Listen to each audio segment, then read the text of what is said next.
one, huh? About 2,000 wrecked cars there. Fortunately for the owners, most of them were probably covered by insurance. My name is George Hamilton, and our story is about the actual cash value of these automobiles before they were wrecked, and their actual cash value now. We call it 24 Karat Salvage, and that's just what it is, because on these two subjects alone, millions of dollars can be given away or saved, depending on the know-how of the claimsman handling this type of loss. You see, a salvage yard like this is not what most people think it is. Junk, scrap, throwaway, poverty. It's a big business, a profitable business, a business that has many angles for making money. Millions of dollars worth of used parts are sold every month. And every year, yards like this, together with thousands of yards like it all over the nation, sell more than 5 million tons of scrap to steel mills and foundries. Hundreds of millions of dollars are involved, and most of their business comes from insurance companies through their claimsmen. There's a story back of every wrecked car you see in this yard. Here, let's look at this one. 15 months ago, the owner paid $2,852 for it. And then one day came the accident. In the wink of an eye, this automobile was reduced to salvage. Now it's a problem for the claimsman. The policyholder wants to be made whole again. And it's the purpose of the insurance company to make him whole according to the terms of his contract. To accomplish this, the claimsman must first turn back to the instant before the accident. What was the car worth then? What was its actual cash value prior to loss? There, nice-looking automobile, isn't it? What is it worth? $1,000? $2,000? There are thousands of automobiles like it all over the nation. So its actual cash value shouldn't be difficult to establish. Especially if all that's necessary is a glance at a used car guidebook. But you don't always get accurate, actual cash values from used car books. They represent an average of all used car transactions of a large number of states for a considerable period of time. And therefore, do not show the value of any particular automobile in a particular locality on a particular date. Let's go in here and get down to brass tacks on this actual cash value business. Oh, first of all, though, let's just take a look at what it is not.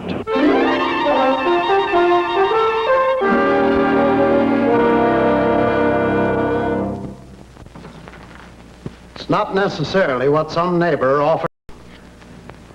It's not what some dealer offered him in a trade-in.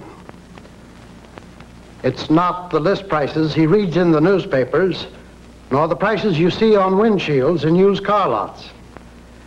It's not necessarily all the owner thinks it is.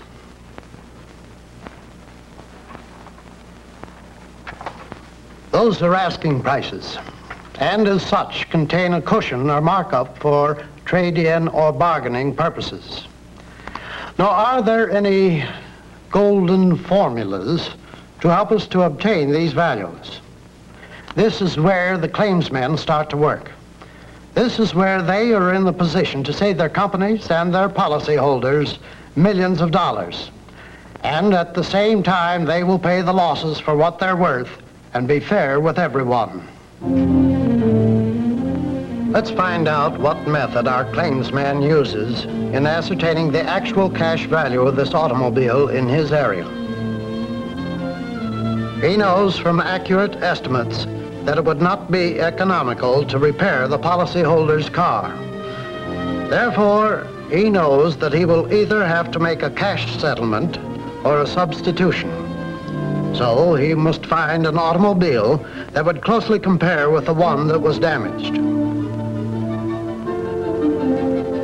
Here's one that seems to be just about what he is looking for, but he must be sure. So a careful inspection at this point is a sound investment in time. He must first, of course, be certain that the car is of the same series, model, and so on. He must be sure of the condition of the upholstery, trim, panels, headliner, garnish moldings, floor mats, all chrome, and other appearance items. He must ascertain whether or not it has power brakes, power steering, and other power equipment. How are the tires? How's the tread depth? Worn evenly, or are there signs of front-end misalignment?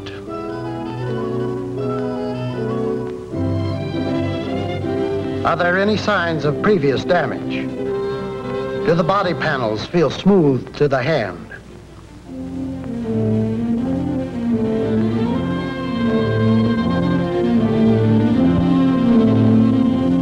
See any highlights on high or low spots? Does it have an automatic transmission, radio or heater? Any signs of paint mismatching or overspraying?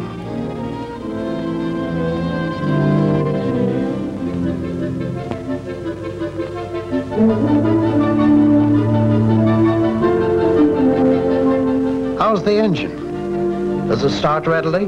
Idle nice? Is there much smoke from the exhaust? Is the transmission smooth and quiet?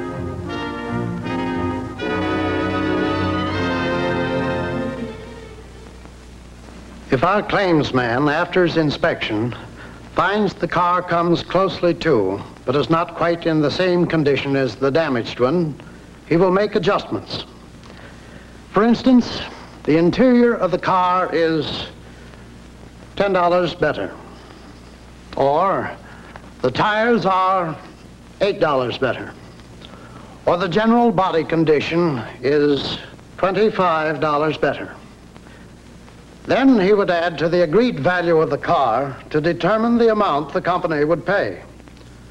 Of course, if some of the items are not as good, then they would naturally be deducted from the agreed value. Our man has found a car that closely resembles the policyholder's car before it was damaged. He could quit here and go on with the settlement of the loss. But this is where a good claimsman is separated from the proof taker. Our man went on to check a few more automobiles at good used car lots and with dealers. He found, as is usually the case, a number of lots had several cars very much like the one he was looking for. This gave him a wide choice and a good comparison. Also, by not having a car to trade in, our man was able to eliminate the cushion or markup used car lots and dealers work with to offer buyers over and above the value of the car they are trading. In other words, trade-in bait. In order to do this, the claimsman did not simply read the newspapers, nor did he telephone a few car salesmen. He actually inspected cars on the car lots, and he actually negotiated to get a rock-bottom price for each car. Then he knew what could be done and what it would cost to do it. Here, for example, is a car almost exactly like the one the policyholder wrecked. Our claimsman, by consulting the used car guidebook, found that the retail price of the car was $14.25, plus $100 for the automatic transmission, or $15.25. He then looked at the newspaper ads in the used car lots and found similar cars from $13.50 to $16.50. He did not stop here, however, because he knew that it was not necessary to pay that much money to make the insured whole again. So our claimsman bargained with each used car dealer to get the lowest price available for a car which would make a proper substitution.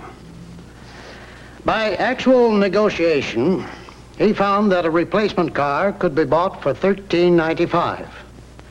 Now, this is not merely an opinion, nor a theory. It's a cold, hard figure for which the claimsman knew that he could deliver a car and thereby perform fully the obligation and intent of the policy contract. True, it took time, hard work, but it made the difference between $15.95 and $13.95. So now we have established the value of the car before the accident. Now let's see what its actual cash value is after the accident. The car's in the shop now. Let's take a look at it.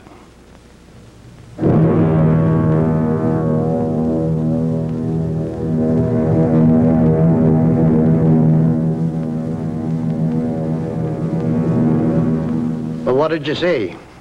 Just another wreck with a lot of damaged panels and parts? Or did you look at it as a salvage man would? You know, the salvage man doesn't see the damaged parts because that's not what he's interested in. It's the good parts he's buying, and they're the ones he pays close attention to. There, the damaged parts are gone. And what remains are good, usable, and certainly valuable automotive parts. And there's a market for almost every one. Just what they will bring in dollars and cents, though, would depend on the section of the country the salvage is located in. And of course, parts will vary with local market conditions. Here again, there are no golden formulas. But there is a thorough, practical, an accurate tool for obtaining the cost of these parts in any area of the country.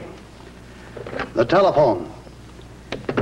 It doesn't take long to check the salvage yards in any area for used retail parts prices. Once you have them, here's a guide that might be of some help. Salvage dealers generally work with a 40% markup on all current year automobiles.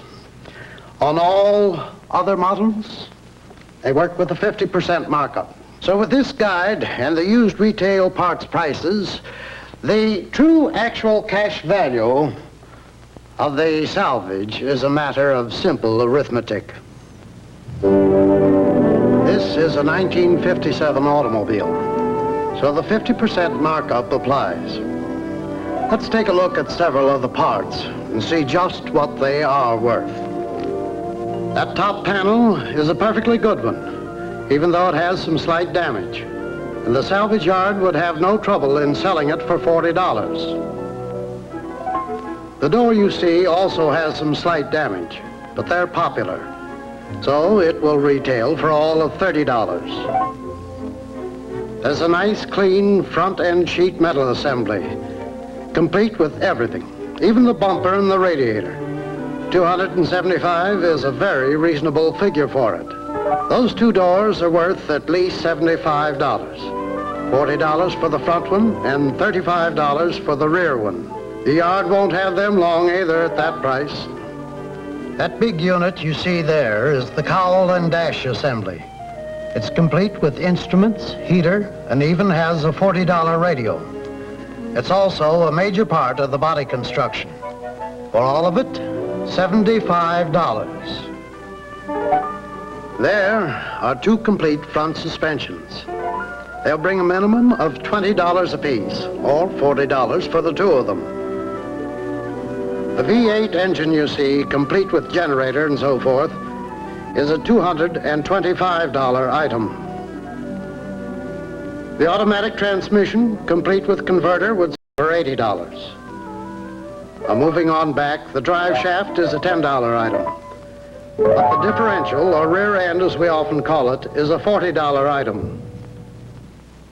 I guess it's obvious that we could keep this up for quite a while, because there are lots of parts left that add up to a nice, tidy figure, such as tires, wheels, battery, steering wheels, steering gears, and so on. But the customer comes in and requests a particular part. We pull out the form and see if we still have it. If we do, and the customer buys it, then we mark the form accordingly. For instance, this is form number 907C. Now see, all that we have left on it that's saleable is a right door in good condition. If you were to buy a new door shell like this one, it would cost you all of $70. Yet we'll sell the complete assembly for $40. And as you can see, it's in A number 1 condition. Let me point out, too, that many good body and fender shops prefer parts like this over new ones. They get immediate delivery. Of course, the price is much lower than new parts. And they make every bit as good a job as a new part. Well, I can see why that's so. I noticed a while ago that you had a number of automobile engines in one of the rooms at the rear of the building.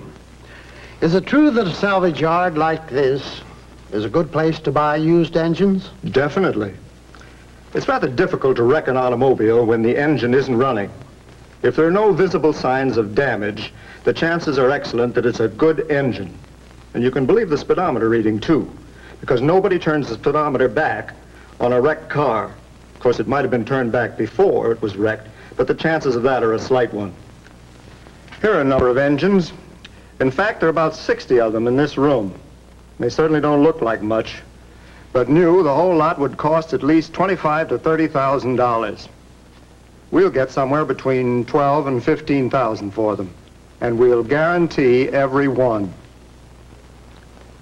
I notice on this form that there are a number of items not listed, like hubcaps, wheels, upholstery, instruments, and so on. That's right. We don't list everything. We consider many items as bonus parts. That holds true for the scrap iron and also for the scrap steel. Doesn't look like much to the average person, but it's really quite valuable. For instance, there are over 100 wheels in that pile, and they'll bring on the average about $3 a piece. Some of them will even bring as much as $6 to $8.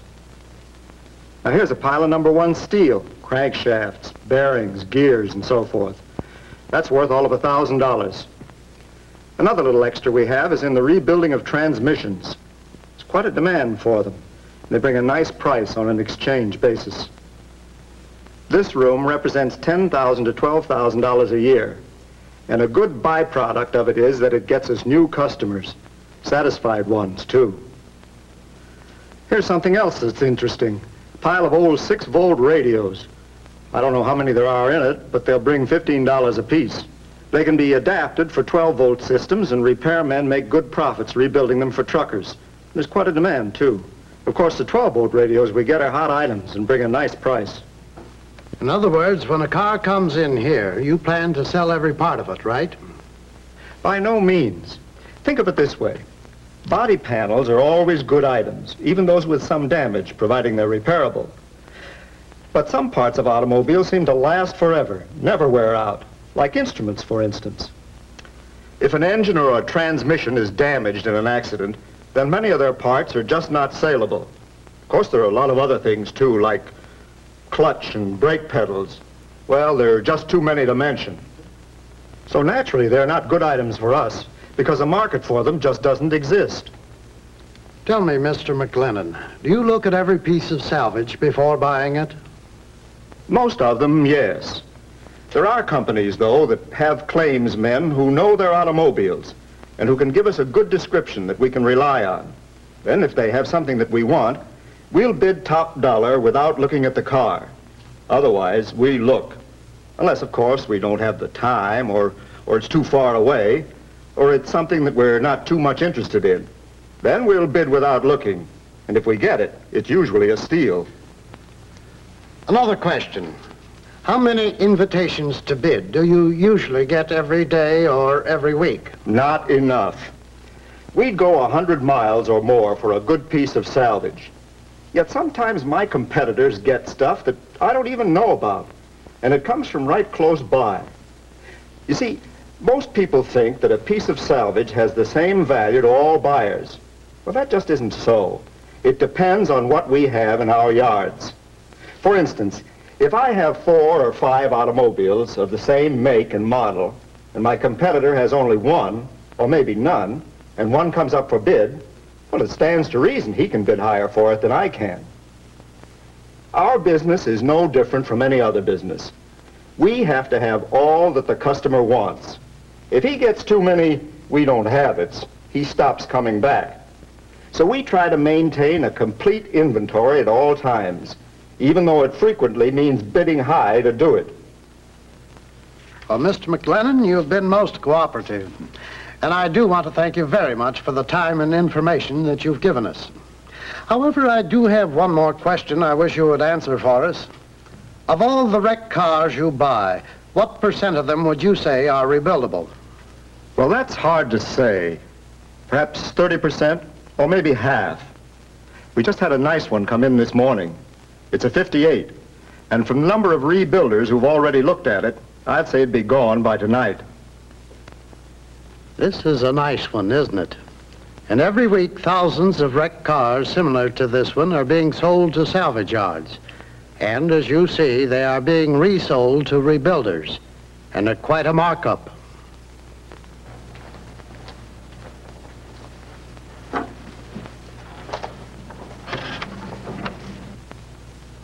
On this one item alone, salvage yards make millions of dollars annually. It's one of their most lucrative plums. But with a little know-how, and by knowing his territory, the claims man can deal directly with the rebuilders, and money would stay where it belongs, with the company and its policyholders. At first glance, this car looks to be rather serious. But is it a total wreck? Should it end up in a salvage yard and be sold for parts, or should a rebuilder get it? If he does, how do we establish the amount of money we should get from him? Now, the first and most important item we should have would be an accurate and detailed estimate of repairs. From this estimate, we would list the replacement parts prices in one column and the labor costs in another. These are retail repair costs, but the rebuilder will not pay retail repair costs. He will invest in parts and labor at his cost, or wholesale. What we're getting at is this. There's quite a markup on parts. And most shops, as you know, operate on a 50% markup on labor. So, to find the rebuilder's actual cost of rebuilding a car, you can always deduct at least 50% from the labor figure he has on the estimate. As to parts, about a 30% reduction to what he has listed would be about right. In cases like this, the used car guidebook comes in handy.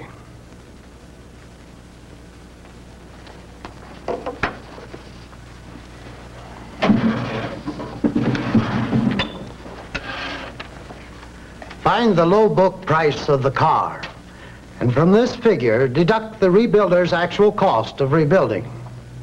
The balance, in most cases, is what you should get for your salvage. In case you are wondering how the rebuilder could possibly make money that way, remember this.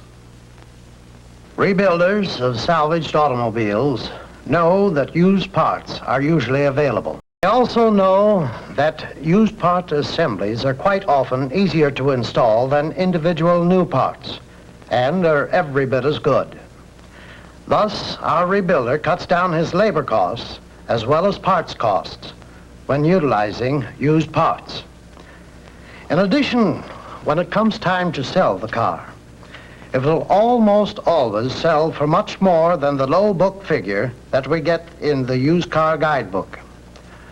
So, the rebuilding of wrecked automobiles can be and is a profitable business. A good claimsman will recognize this fact and keep an up-to-date listing of all rebuilders in his area, regardless of size, because they are an excellent outlet for much of his salvage. Now to get back to our story. Our claimsman has well established the actual cash value, the repair costs, and the salvage value. So he is well prepared when he calls on his policyholder. It is the claimsman's purpose to make whole the policyholder according to the terms of the contract. No more, certainly, no less.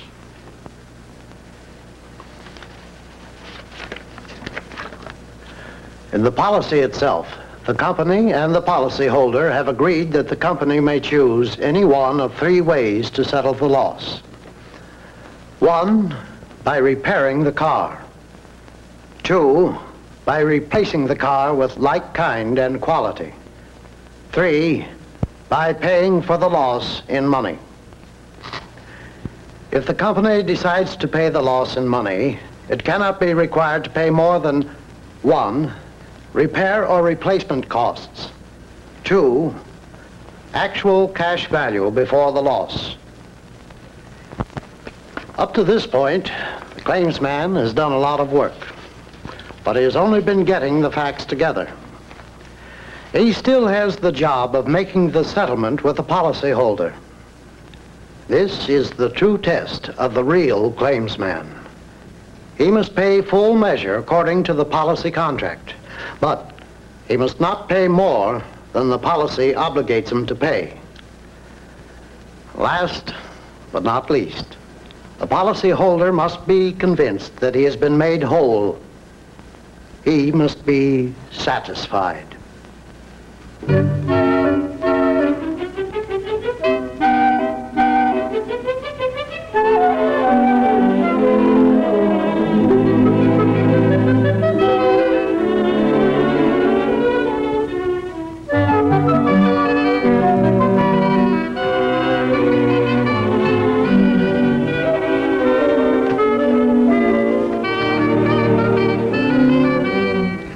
You know, Mr. Thornton, I've had an insurance policy with your company for a long time, but this is the first loss I've had of any size.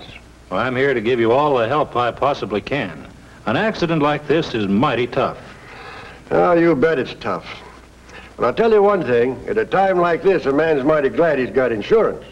I'm sure glad I didn't let mine drop. You know, there's a lot of money tied up in that car. Now it looks like it's gone. I don't suppose it can be fixed, can it? Well, Mr. Hayes, it could be fixed, but it wouldn't pay to do it. I've checked over your car very carefully, and if it were to be repaired, there'd be more money invested in the car than it'd be worth. Well, it's pretty badly wrecked. I don't think I'd want to fix it anyway. Now, what do you fellas do in a case like this? Pay me what I've got in the car and then take it off my hands? When did you buy the car? Well, it's been about 15 months ago. Then, of course, you had the use of the car for 15 months, and it is 15 months older now than when you got it. What you've lost in this accident is not the price you paid for the car. You've lost a 15-month-old car. Isn't that right? Well, that may be true, but that car was worth a lot to me. I hadn't planned to sell it. After all, this accident wasn't my fault. I don't think I should be expected to lose anything. I've been paying insurance premiums for a long time. Now, what sort of a deal can you fellas make me so I'll come out right? I'm glad you put it that way, Mr. Hayes. The fact is, aside from the $50 deductible provided by your policy, you shouldn't have to lose anything on your car. And it's my job to work out a satisfactory settlement for you so you'll come out right. As we see it, so far as your car is concerned, you're entitled to have your loss restored so you're as well off as you were before the accident, subject only to your paying the $50 deductible. Is that the way you see it? Well, it sure is. Now, how do you intend to do it? Good. We're both thinking on the right track. If it were humanly possible, Mr. Hayes, the best way to put you back where you were would be to turn the clock back, start the day over again, and never have the accident happen at all. How would that be? That would be swell. I wish you could. But we both know that can't be done. So we'll have to look for the next best thing, something that can be done. Well, what's that? That will be to put you right back into another car just like yours and every bit as good. Oh, you mean get me a used car? I suppose you could call it that. But look at it this way, Mr. Hayes. You've been driving that car now for 15 months. So actually, it's a used car, too. Surely there must be many just like it in the used car lots. And if we could get you one that was in every bit as good a condition, low mileage, good rubber, nice paint, don't you think this would make you whole again? Oh. Think of the time it would save, too. Well, you could be back on the road again today. I suppose that's true, but there's a big if. Mine was a darn good car. I knew exactly how I drove it, exactly how it performed. And I took the very best care of it, too. I doubt if you could find me one as good. No. That doesn't appeal to me. You had a very good car, sir. I recognize that even though I had not seen it before it was wrecked. That's why I spent extra time to locate something that would please you. Now, no two cars are exactly alike after they've been driven a while. One car will have certain little things that are better, others not so good. Another car will have different points of advantage. But I went over your car in detail, and I've compared it point by point to some cars I've located. I'd like to take you around and show you what I've found. Now, look here, Mr. Thornton. I don't think I want the insurance company picking out a used car for me. After all, what does a fellow know about a used car? If I were in your shoes, Mr. Hayes, I wouldn't want someone else to pick out a used car for me either. Or a new car, for that matter. We're not going to pick out a car for you. You're going to be the judge yourself. I just want to show you some cars I think you'll like. After that, you and I can discuss what to do about it. Come along, we can look for free. Okay, doesn't cost anything.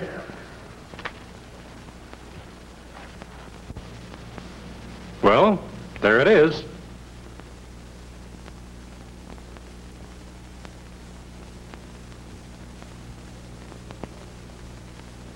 You know, it's like some women I know. Pretty, but I sure don't know what makes them tick. Now, it's the same way with this car. I'm not a mechanic. And think of the spot I'd be in if I were trying to get a replacement wife for you. Yeah. Seriously, Mr. Hayes, I'd like to go over this car with you point by point to show you how I've compared it to your car. Mostly, it's a matter of looking carefully and using common sense. When you get around to mechanical details, why, sure, you'll want to call your own mechanic to get his opinion, too. Now, just looking at this car, it looks pretty good. But we want to make a thorough check. Let's start with the interior of the car first. You know, there are many little signs that show how a car has been treated when you look at such things as the upholstery. And so they checked the car over, point by point, in the same way the claims man made his first inspection. This time, Mr. Thornton points out and explains each item to Mr. Hayes. As they finish their inspection of the last car, their thinking and their conversation has centered upon these specific cars. Let's see how the settlement works out. Doesn't seem to be anything wrong with the car. Seems like a real good car, but... If you like it, there's no reason why we can't write a draft right now. You can buy it and drive the car home. No, I don't want to do that. Really, I don't. I just don't feel right about getting a used car. The car may be okay, but I still want a cash settlement. Well, Mr. Hayes, I'll tell you. You've been very courteous in looking over these cars with me, and I can see that you've considered the matter reasonably. Actually, under the terms of your policy contract, the company has the right to elect the form of settlement. However, they'd rather have their policyholders satisfied than enforce the letter of a contract. So, if you'd rather have a cash settlement, here's what I'll do for you.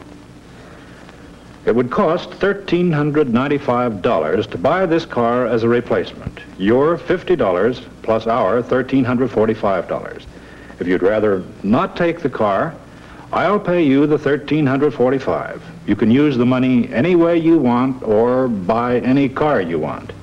How about it? $1,345.